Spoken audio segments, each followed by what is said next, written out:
성령 강림 주일을 보내고 난 다음에 지난 시간에도 우리가 요한복음에서의 성령론을 우리가 얘기를 했었어요. 요한복음에서보다는 이제 마태복음에서 한번 우리가 성령이 어떻게 설명되고 있는지를 한번 또 읽어보고 또 그 속에서 뜻을 찾는 시간을 가지려고 합니다.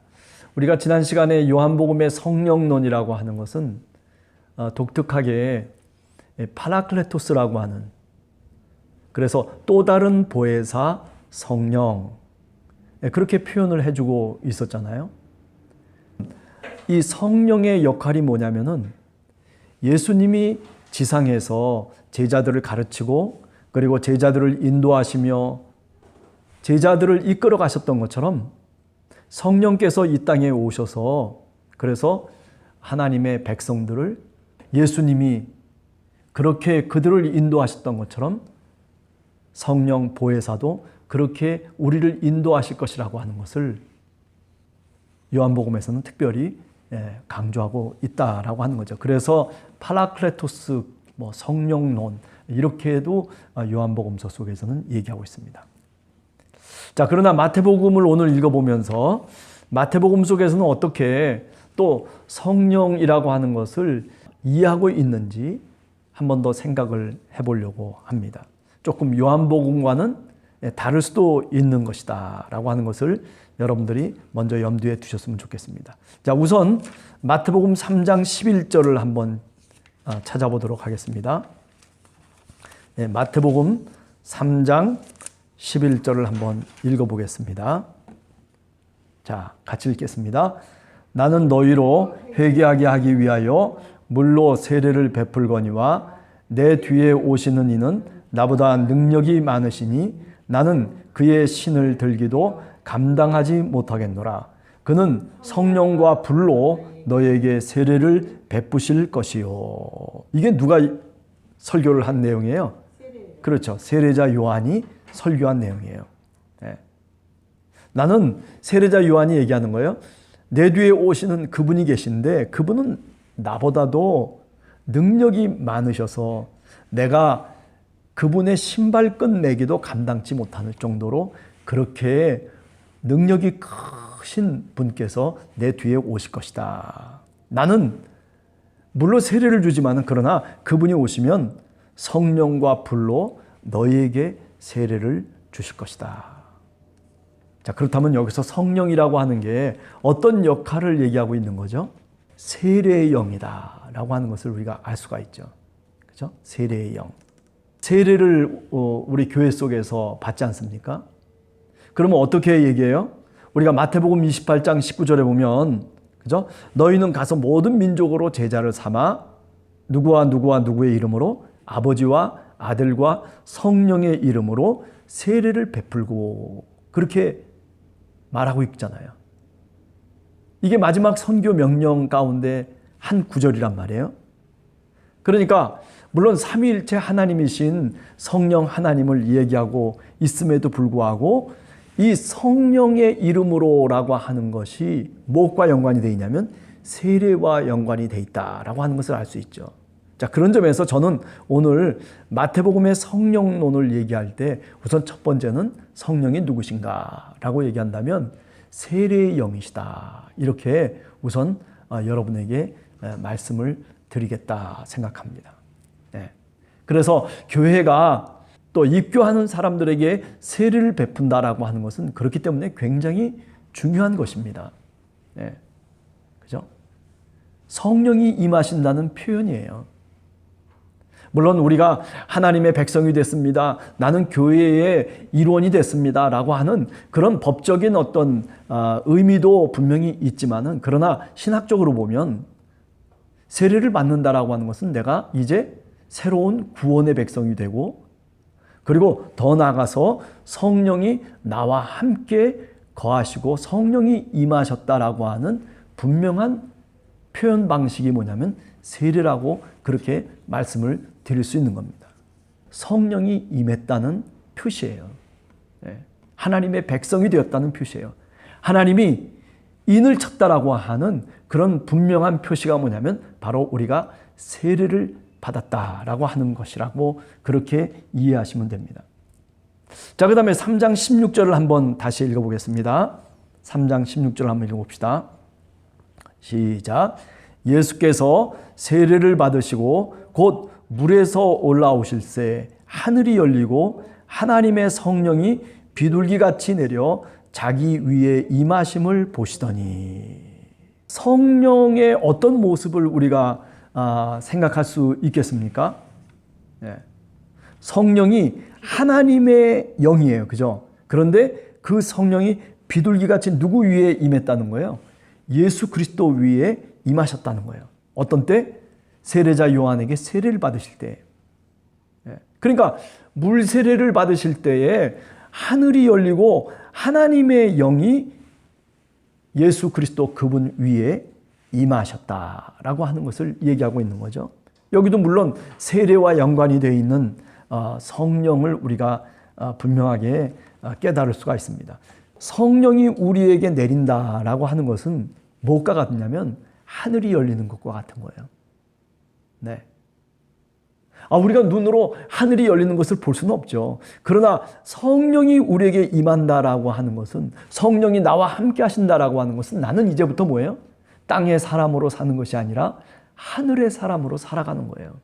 이제 하늘에서 이룬 것 같이 땅에서도 이루어지기를 기도하면서 살아가는 사람, 바로 그 사람이 누구냐면 성령의 사람이라고 말씀드릴 수가 있는 겁니다. 그래서 오늘 여기 3장 16절에서 하늘이 열렸다라고 하는 이 말은 이제 우리 한 사람 한 사람이 예수 그리스도를 믿는 믿음을 통해서 성령이 우리 안에 거하시고, 그리고 우리는 지금까지는 육체 가운데 이 땅의 흙을 통해서 살아갔던 사람들이었을지 모르지만은, 그러나 이제는 새 시대의 새 백성으로 살아간다는 거죠. 어떤 사람이에요? 바로 하늘을 가슴에 품고 살아가는 사람이에요. 땅에서 사는 동안에 우리가 힘들고 그리고 고난 속에서 살아가고 있는 그런 모습이라고 할지라도, 어때요? 하늘을 소망하며 하늘을 품고 살아가는 사람들, 그 사람들이 바로 누구냐면 바로 예수 그리스도를 믿고 성령으로 세례를 받은 사람들이다, 하나님의 자녀들이라고 하는 것을 오늘 3장 16절은 우리들에게 말씀하고 있는 겁니다. 자, 그 다음에 하나씩 읽어가 보겠습니다. 4장 1절을 한번 읽어보겠습니다. 자, 마태복음 4장 1절 읽어보면 이렇습니다. 그때 예수께서 성령에게 이끌려 마귀에게 시험을 받으러 광야로 가사. 그죠? 이 내용은 여러분들 다 아시는 내용이죠. 40일 동안 금식하시면서 마귀에게 시험을 받아요. 그런데 생각해 보세요. 마귀에게 시험을 받으러 광야에 나가시는데 누가 이끌어 나간 거예요? 성령이 이끌었어요. 하나님의 영이, 그죠? 성령이 이끌으셨어요. 아니, 광야라고 하는 게 어떤 곳입니까? 사실은 메마르고 그리고 목마르고 그리고 많은 사람들이 살 수 없는 곳이에요. 어려운 환경을 우리들한테 얘기하고 있거든요. 아니, 마귀의 시험이라고 하는 게 뭐겠습니까?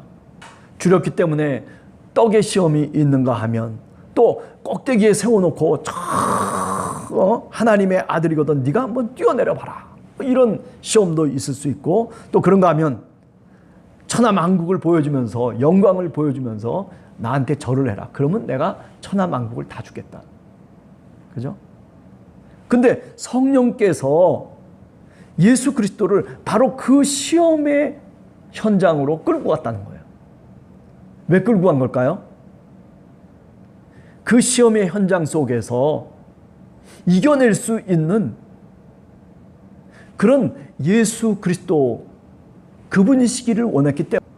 마찬가지로 오늘 우리들도 성령에 이끌려 산다는 것은 이처럼 마귀의 시험하는 그 현장까지 우리가 갈 수 있어요. 고난과 고통이 있고 그 속에 어려움이 있고 그 속에 우리가 알 수 없는 상황들이 있을 수도 있어요.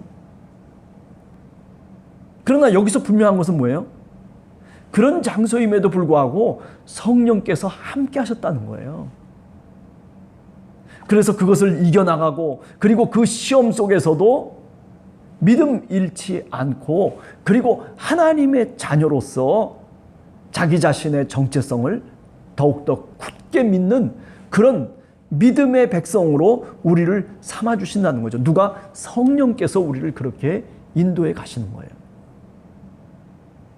여러분, 이런 것이 굉장히 중요한 거예요. 그러니까 성령은 뭐냐면 마귀의 유혹과 시험 속에서 우리와 함께 하심으로 인해서 우리가 그것을 극복하고 승리할 수 있도록 우리를 이끄시는 하나님이시다라고 하는 거죠. 성령을 붙잡고 성령을 의지하면서 살아가면, 성령께서 우리와 동행해 주시면, 그러면 그 시험을 이겨낼 수 있는 것이라고 하는 것을 오늘 마태복음 4장 1절 이하에서 우리들에게 말씀하고 있는 거죠. 자, 이렇게 본다면 성령은 어떤 분이세요? 우리와 함께 동행하시는 분이세요.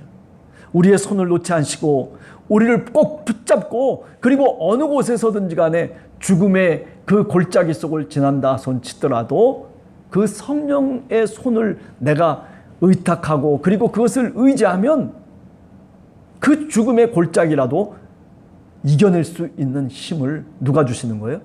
하나님의 영, 성령께서 우리에게 주신다라고 하는 거죠. 이게 바로 마태복음의 성령론이라고 그렇게 분명하게 얘기할 수 있습니다. 자, 그 다음에 또 한 가지가 나와요. 마태복음 10장 20절을 보세요. 자, 마태복음 10장 20절을 우리가 한번 읽어보도록 하겠습니다. 10장 20절입니다.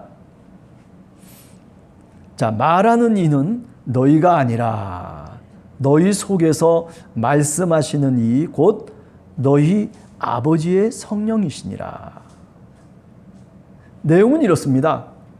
예수를 믿는 사람들이 공회에 넘겨져 가지고 회당에서 채찍질을 당하고, 그리고 총독들과 그리고 임금들 앞에 끌려가서 그래 가지고 어려운 일을 당하는 그 상황을 지금 얘기하고 있는 거예요. 그런데 너희를 넘겨줄 그때에 너희가 무엇을 말할까 염려하지 말아라.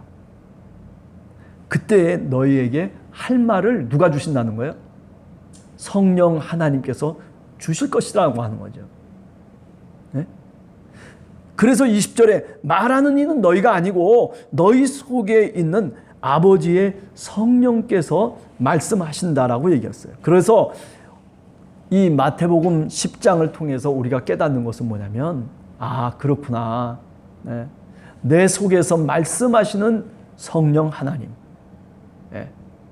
내가 말할 것을 알지 못하는데도 불구하고, 내가 기도할 수 없는데도 불구하고, 그런데 나로 하여금 기도할 수 있게 하시고, 또 하나님의 말씀을 내가 증거할 수 없는데도 불구하고, 그런데도 하나님의 말씀을 증거할 수 있는 그런 능력과 은혜를 나에게 주신단 말이에요. 그게 누가 주는 것이냐면 바로 성령께서 하시는 역할이죠. 네. 여러분, 그렇습니다. 성령이 우리에게 임하시면 우리 안에서 말씀하셔요. 네. 아, 무슨 뭐 미래를 말하고 무슨 뭐 야, 너 절로 가라, 너 일로 가라, 이런 거를 얘기하는 것이 아니라, 그죠? 오늘 이 마태복음 이 10장에 나오는 이 내용을 통해서 보면 어려운 지경 속에 이르렀을 때에도 내가 담대하게 예수 그리스도를 증거하면서 내가 왜 예수 그리스도를 믿는지, 내가 죽음을 불사하고서라도 공의에서 쫓겨나고 채찍질을 맞으면서라도 내가 믿음을 지키는 그 이유를 많은 사람들에게 담대하게 전할 수 있다는 거예요. 그게 바로 뭐냐면 내 속에 말씀하시는 성령님의 역사하심이라는 거죠. 네. 여러분과 제가 그렇습니다. 네? 우리가 왜 입술을 열어서 하나님의 말씀을 증거하지 못할까요? 사실은요, 우리 속에 성령께서는 그렇게 증거하기를 원하시고 계세요. 여러분들이 직장 속에서도 마찬가지고, 여러분들이 친구를 만나면서도 마찬가지예요. 기회 있을 때마다 하나님의 영은 우리들에게 말하고 계시는 거예요. 예수 그리스도를 믿어야 돼. 회개해야 돼. 주님의 백성이 돼야 돼. 영원한 생명의 나라가 있어. 그렇죠? 이 땅에서 사는 것이 끝이 아니야. 세상 사람들은 다 이 땅에서 살면 모든 게 끝나고 그리고 모든 것이 없어질 것처럼 그렇게 오늘도 살아가고 있지만은, 그러나 부활의 세계가 있다는 거예요. 그게 성경의 진리의 말씀이에요. 그렇기 때문에 여러분들이 복음을 전하고 여러분들이 예수 그리스도의 이름을 전하는 것은, 그것은 그 상대방에게 정말 굉장한 선물을 주는 거예요. 굉장한 은혜를 베푸는 거예요. 사실은요. 죽을 사람을 다시 살리는 거예요. 네. 너희 속에서 말씀하시는 이 곧 너희 아버지의 성령이시니라. 말씀하시는 하나님, 그분이 바로 성령이시다 라고 그렇게 우리들에게 오늘 10장 20절에서 말씀하고 있는 겁니다.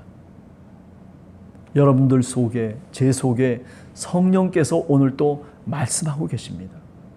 그 말씀하시는 그 소리를 내가 마음속에서 잘 들을 줄 알아야 돼요. 그저 밖에서만 들리는 소리만 들으려고 하지 말고 내 안에서, 내 삶 속에서 성령이 우리들에게 하시는 말씀을 들을 수 있는 귀가 있어야 되는 거예요. 그래서 주님께서는 들을 귀 있는 자는 들으라고, 성령이 하시는 말씀을 들으라고 그렇게 누누이 강조하고 있는 거죠. 네. 여러분, 오늘 이 수요 예배에 여러분들 참석했다면, 그렇다면 여러분들 마음속에 오늘 또 성령님께서 말씀하시는 그 말씀을 귀담아 듣기를 간절히 원합니다. 아니, 들을 수 있는 귀를 달라고 여러분들이 기도하시기를 간절히 원합니다. 주여, 내가 주님의 말씀을 듣고 싶습니다. 성령의 말씀을 내가 듣고 싶습니다. 내 귀를 열어주시옵소서. 내 영적인 귀를 열어주시옵소서라고 하는 그런 간절한 마음을 갖고 주님 앞에 기도하는 우리 성도들이 되시기를 간절히 원합니다. 자, 그 다음에 마태복음 12장 28절을 한번 읽어보도록 하겠습니다. 마태복음 12장 28절입니다. 자, 제가 읽죠. 그러나 내가 하나님의 성령을 힘입어 귀신을 쫓아내는 것이면 하나님의 나라가 이미 너희에게 임하였느니라. 하나님의 성령을 힘입어 귀신을 쫓아내는 것이면 하나님의 나라가 이미 너희에게 임했다. 하나님의 나라로 우리를 이끌어 가시는 그런 역할을 하시는 분이 누구냐면 바로 성령 하나님이신 것입니다. 네. 여기서 뭐 귀신을 쫓아냈다라고 하는 것이 중요한 것이 아니라 하나님의 성령을 힘입어서 우리가 하나님의 나라에 들어간다는 거예요. 하나님의 나라가 이미 우리에게 임한다는 거예요. 무엇을 통해서? 하나님의 성령을 힘입어서. 네. 왜 내 마음속에 편안함이 없고 내 마음속에 늘 불안하고 걱정하고 그리고 늘 근심이 많고 늘 뭔가 불만이 많고 내 욕심대로 살아가는 그런 어떤 마음의 평정을 찾지 못하고 주님이 주시는 마음을 갖지 못하고 내가 살아가고 있는 이유가 뭘까요? 그것은 바로 성령을 힘입어서 살아가질 못하기 때문에 그런 거예요. 성령께 기도하고 도움을 청하고 성령의 힘을 달라고 그렇게 간절한 마음으로 내가 기도해야 됨에도 불구하고 그런데 그런 기도를 안 하는 거예요. 그죠? 그리고 뭐 그냥 뭐 돈이나 달라고 기도하고 뭐 지위나 달라고 기도하고 무슨 뭐 이름이 명예나 달라고 기도하고 뭐 자기 욕심대로 기도하는 거예요. 예. 한번 여러분 기도의 제목을 바꿔보세요. 한번. 예. 주님, 제가 성령의 힘을 얻어서 주님, 제가 살아갈 수 있는 사람이 되게 해달라고 그렇게 한번 기도의 제목을 바꿔보세요. 그러면은 하나님의 성령이 여러분들에게 어떻게 역사하시고 하나님의 성령이 어떻게 여러분들을 이끌어 가시는지를 여러분들이 비로소 알게 될 겁니다.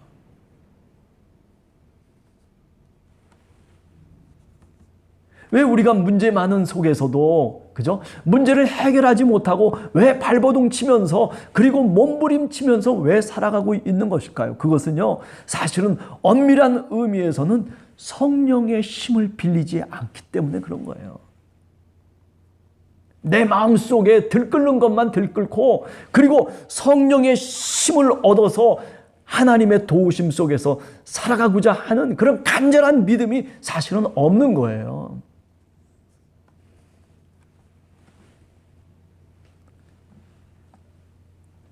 자, 오늘 또 저는 여러분들에게 간절하게 바랍니다.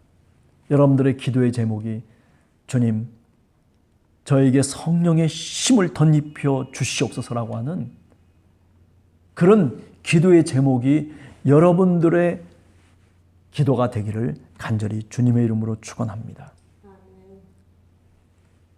자, 그 다음에 31절을 한번 읽어보겠습니다. 31절과 32절, 12장, 마태복음 12장 31절, 32절을 읽어보겠습니다. 자, 이렇습니다. 그러므로 내가 너희에게 이르노니 사람에 대한 모든 죄와 모독은 사하심을 얻되 성령을 모독하는 것은 사하심을 얻지 못하겠고, 또 누구든지 말로 인자를 거역하면 사하심을 얻되 누구든지 말로 성령을 거역하면 이 세상과 오는 세상에서도 사하심을 얻지 못하리라. 야, 그죠? 성령께서 우리와 함께 하시는 것 분명한데, 그런데 성령을 모독하는 것, 성령께서 모독한다라고 하는 그 말이 무슨 뜻일까요? 한번 여러분들 생각해 보세요. 성령의 역사하심을 업신여기는 거예요. 예? 내 능력이 더 많다고 생각하는 거예요. 성령을 붙잡고 성령을 힘입고 성령의 능력을 덧입어서 살아가는 것이 마땅한 것인데도 불구하고, 그런데도 그 성령을 의지하지 않고 그 성령의 충만함을, 우리가 그 역사하심을 우리가 구하지 않고 어떻게 살아가는 거예요? 그냥 내가 내 멋대로 살아가려고 하는 거예요. 그게 바로 뭐예요? 그거를 지금 여기서 얘기하자면 어떻게 보면 성령을 업신여기는 거죠. 네? 그죠? 기도를 해도 주여 내가 이러저러한데 그래서 주님 이렇게 도와주시옵소서라고 하는 것이 아니라 성령께 간구하는 거예요. 성령님, 오늘 또 저는 이렇게 힘든 삶을 살고 있습니다. 성령님, 내가 다른 사람에게, 내가 다른 방법으로 내가 구하지 아니하고 성령 하나님의 도우심을 오늘 또 구합니다. 내 지혜대로가 아니라 내 마음대로가 아니라 성령의 지혜를 주시고 성령의 마음을 주셔서 주여 내가 오늘 또 성령을 쫓아 살아가게 하여 주시옵소서. 여러분, 이게 기도 아니겠어요? 네. 어떻게 기도하세요?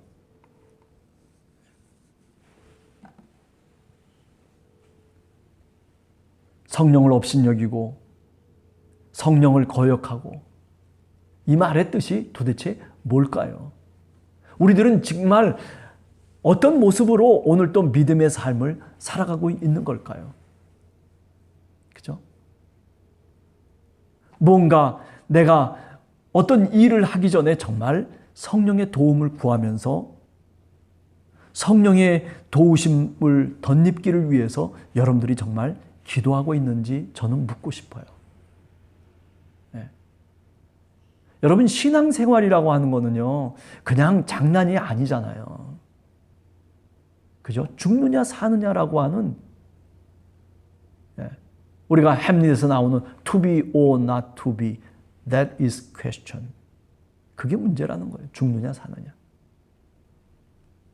여러분, 성령을 쫓아서 살아가는 것, 성령 가운데서 살아간다는 하는 것, 믿음이라고 하는 것은요, 그저 장난이 아니에요. 그냥 이래도 되고 저래도 되고 하는 것이 아니라 정말 죽느냐 사느냐 하는 그런 선택의 기로에서 우리가 하나님을 선택하는 거예요.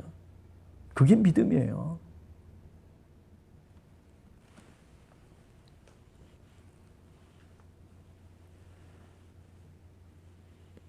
자, 그리고 마지막 마태복음 22장 43절을 한번 다시 읽어보도록 하겠습니다. 마태복음 22장 43절.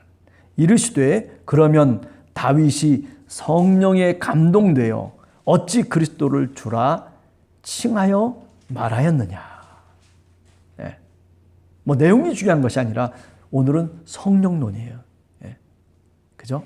다윗이나 또 어떤 사람이든지 간에 믿음의 사람에게 성령께서는 어떻게 하시기를 원하세요? 감동을 주시기를 원하시는 거죠. 네.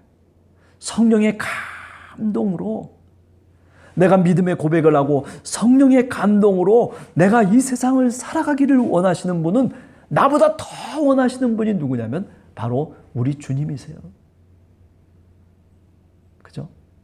예수님이 이 땅에 계셨을 때 그때 그 제자들이 성령에 감동돼서 살아가기를 위해서 주님께서 얼마나 기도하셨습니까? 아니 간절하게 원하셨던 그 모습이, 그 신앙의 모습이 바로 뭐냐면 성령에 감동하는 것이었어요. 내가 비록 지금 이런 어려운 골짜기를 다니고 있지만 그러나 내가 해를 두려워하지 아니하고 주께서 나와 함께 하시고 나의 막다기와 나의 지파이가 되신다는 것을 내가 오늘 또 굳게 믿으며 주님 내가 믿음으로 살아갑니다. 내가 흔들리지 않습니다. 네? 이런 모습들이 뭐예요? 바로 성령의 감동인 거죠. 이런 사람들은 주님을 생각만 해도 가슴이 울렁거리는 거죠. 나같이 약한, 나같이 죄인인 우리 한 사람 한 사람을 주님이 살리셨어요. 십자가에서 피를 흘리시면서 물과 피를 아낌없이 쏟으시면서 그 고통 속에서도 주님이 품었던 마음은 뭐냐면은 성령의 감동이에요. 어떤 성령의 감동에 십자가 위에서 엘리 엘리 나마 사박다니 하면서도 성령의 감동이 뭐냐면은 하나님이 이처럼 세상을 사랑하신다는 거죠. 내 아버지 하나님께서 이 세상에 있는 피조물들, 당신의 자녀들을 살리시기 위해서 나를 십자가에 매달아 죽게 하셨다는 것. 그래서 어떤 신학자는 그런 얘기를 해요. 아버지여, 아버지여, 어찌하여 나를 버리십니까? 라고 하는 그 말은 탄원이라기보다는 오히려 오늘 여기 얘기하는 것처럼 성령의 감동이었다. 성령의 감동이었다.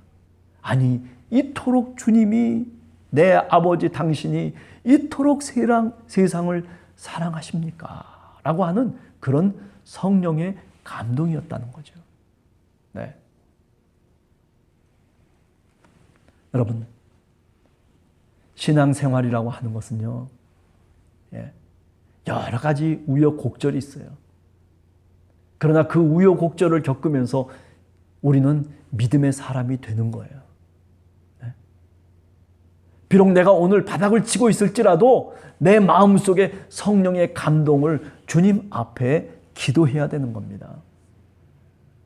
여러분 기도해 보세요. 그러면 주님께서 오늘 또 우리 마음 가운데 말씀을 분명히 주십니다. 아니 성령의 지혜를 주십니다. 성령의 감동을 통해서 우리들에게 말씀하십니다. 바라기는 우리 함께하는 교회 성도들 한 사람 한 사람 가정마다 이런 주님의 성령이 역사하시기를 간절히 주님의 이름으로 축원합니다. 기도하겠습니다.